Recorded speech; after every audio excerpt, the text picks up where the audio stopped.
In national news, it's been nearly a week since flash floods devastated parts of central Texas, and law enforcement and volunteers are still working to find the roughly 150 people still missing. 120 others were found dead, and now questions are rising to the surface over the steps taken before the wall of water came through.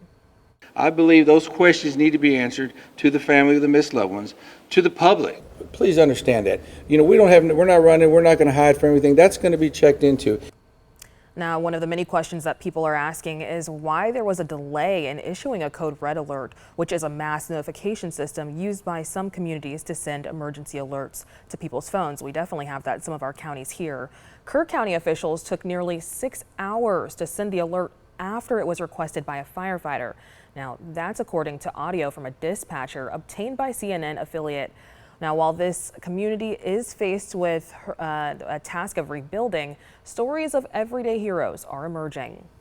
We got everybody out. We knocked on everybody's door, and that took us about 10 minutes to get everybody out. And then we started hooking up with the tractor to the trailers, and we grabbed one, and the wall just came.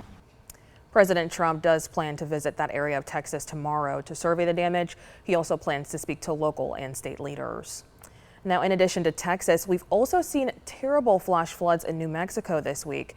Derek Van Dam explains why we're seeing more flood emergencies all across the country.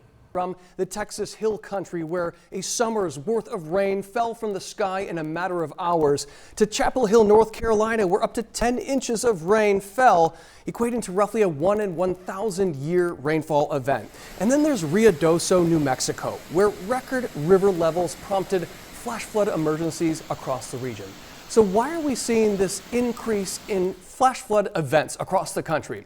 Well, it's thanks in part to our atmosphere being juiced up by this Bermuda high, driving in deep tropical moisture from the south. You're looking at precipitable water. Think of this as the amount of fuel in your car's gas tank. The more fuel you have, the further you can drive. The more precipitable water that the atmosphere has to work with, the more ability it has to produce these heavy rainfall events. And when it falls on a parched, very dry, drought-stricken landscape, just like what's unfolded here recently across the Texas Hill Country in New Mexico, that's a recipe for disaster. We call that weather whiplash, going from flood to drought or drought to flood. So we have had, just since the 4th of July, over 225 reports of flash flooding across 20 separate states. That really puts it into context. This is, by the way, the wettest time of the year. The atmosphere typically, climatologically speaking, has the most moisture to work with between the months of April to September. So we anticipate these flash flooding events to occur. But of course, we've got a warming world to work with.